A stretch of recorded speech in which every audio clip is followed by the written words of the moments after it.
संदीप देशपांडे आपल्यासोबत आहेत. आपण त्यांच्याशी बातचीत करतोय. पाठीमागे LED स्क्रीन आहे, मोठी LED स्क्रीन आहे. त्यामध्ये बाळासाहेबांचा फोटो पाहायला मिळतोय. सोबत आहेत उद्धव ठाकरे आणि राज ठाकरे. मला असं वाटतं ऐतिहासिक असा हा फोटो आहे. हाच आत्तापर्यंत आपण बघत आलोय आणि आत्तापर्यंत आपण फोटोतच बघत आलोय. आज प्रत्यक्षात दोन भाऊ एकत्र येताना दिसतील. खंत एवढीच आहे की आज बाळासाहेब नाही आहेत.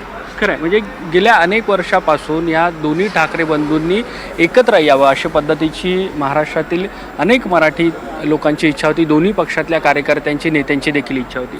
मला असं वाटतं आजचा जो मेळावा आहे हा राजकीय नाही आहे, हा विजयोत्सवाचा मेळावा आहे. मराठी माणसाच्या एकजुटीचा जो विजय झाला त्याचा मेळावा आहे आणि आपण त्या दृष्टिकोनातूनच बघितलं पाहिजे. आज कार्यक्रमाचं कसं स्वरूप असणार आहे? स्वाभाविक आहे, दोन्ही ठाकरे बंधूंच्या भाषणाकडे तर लक्ष असणार आहे. त्या व्यतिरिक्त कोण मंचावरती असणार काय? मला असं वाटतं या संदर्भातलं कोऑर्डिनेशन नांदगावकर साहेब करतात, ते अधिक चांगल्या पद्धतीने तुम्हाला सांगू शकतो. राज्यभरातून जे लोक आहेत ते या आजच्या सगळ्या मेळाव्यासाठी येतात आहे आणि राज्यात जे वेगवेगळे मुद्दे गाजतात आहे. कोणी म्हणतं की 30 वर्ष मी महाराष्ट्रात राहतोय मात्र मी मराठी बोलणार नाही, उघड आव्हान दिलं जाते राज ठाकरे. जो मराठीचा जाणीवपूर्वक अपमान करेल त्याच्या कानाखालीच बसणार. ठीक, धन्यवाद ही सगळी बातचीत केल्याबद्दल. व्हिडिओ जर्नलिस्ट अरविंद मोरेसह मी देवेंद्र कोलटकर, NDTV मराठी, मुंबई. थेट जाऊयात, मिलिंद बल्लाळ आपल्या सोबत आहेत. मिलिंदजी, आपण बघतोय की कशा पद्धतीनं मराठीसाठीचा जो अट्टहास होता तो अट्टहास कुठेतरी दाखवला जातोय आणि दुसरीकडे हिंदीला विरोध करत मराठीसाठी आम्ही एकत्र येतोय असं सांगत राज उद्धव एकत्र येत आहेत. अर्थातच येत्या काळातल्या महापालिका निवडणुका हे डोळ्यासमोर मोठं टार्गेट आहे. किती फरक पडेल या दोघांच्या एकत्र येण्याने आणि इतर राजकारणी सुद्धा या सगळ्याकडे कारण डोळे लावून बसलेले आहेत. या दोघांची एकजूट झाली तर मराठी मतांची कशा पद्धतीनं विभागणी खरंच होऊ शकते? खूप फरक पडेल. फक्त त्याच्या संदर्भातली जी एक तपशीलवार माहिती आहे ती दोन्ही संघटनांना आणि दोन्हीकडच्या नेत्यांना घ्यावी लागेल. सर्वात महत्वाचं म्हणजे तुम्ही जो सुरुवात केलीत की हा जो फोटो दाखवण्यात आलेला आहे बाळासाहेबांचा, उद्धव ठाकरे आणि राज ठाकरे यांचा, याचा अर्थ शिवसेना कुठेतरी त्या जुन्या जिथे सुटलं होतं गणित तिथे मला वाटतं तिथून पुन्हा सुरुवात करते. आणि मग आपल्याला थोडं आणखीन मागे जावं लागेल की संयुक्त महाराष्ट्र चळवळीचा जो लढा होता तर त्याच्याशी आता हे हिंदीचं जे आपल्याला जे नवीन मिळालेला मुद्दा होता तो त्याच्याशी जोडल्या जाण्याची शक्यता आहे आणि तो जोडल्या गेलेला आहे. परंतु संयुक्त महाराष्ट्र चळवळीच्या वेळची परिस्थिती आणि आजची परिस्थिती ह्याच्यात सुद्धा खूप मोठा फरक आहे.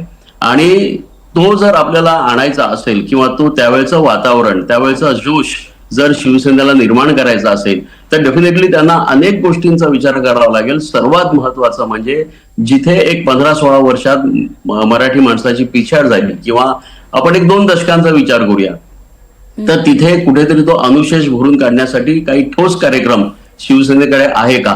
आणि तो कार्यक्रम जोपर्यंत ते देत नाहीत तोपर्यंत मराठी माणूस जो आहे तो विभागला जाणार आहे. कारण की मराठी जो टक्का आहे तो हिंदुत्वाच्याकडे पण झुकलेला आहे भारतीय जनता पक्षाच्या आणि अन्य पक्षांमध्ये सुद्धा मराठी माणसं म्हणजे मराठी मतदार आहेत. तर ते सगळे मतं मिळवणं, ते मिळवताना भारतीय जनता पक्षाकडे किंवा हिंदुत्वाकडे किती झुकली होती किंवा मराठी माणसं अन्य पक्षांमध्ये काँग्रेस असेल, राष्ट्रवादी काँग्रेसमध्ये किती पद्धतीने गेली होती याचा विचार सुद्धा करावा लागेल. त्यामुळे आजचा जो उत्साह आहे आणि जे सगळे सांगतायत की हा विजय मिळावा आहे, हा राजकीय काय नाही, परंतु ह्या सर्व राजकीय गोष्टींचा विचार पुढे जाऊन हे जेव्हा एकत्र येतील तेव्हा करावं लागेल की मराठी मतं पुन्हा एकत्र आणणं तसं सोपं काम नाहीये. कारण की आता मराठीला हिंदुत्वाचा एक आयाम मिळालेला आहे. सेकंडली मराठीचा हिंदीला जो विरोध आहे तो महाराष्ट्रात दक्षिणेकडच्या राज्यांमध्ये जेवढा टोकाचा असतो तेवढाही नाहीये. त्याच्यामुळे तो किती काळ राहील, तो किती काळ टिकेल हे सुद्धा बघावं लागेल.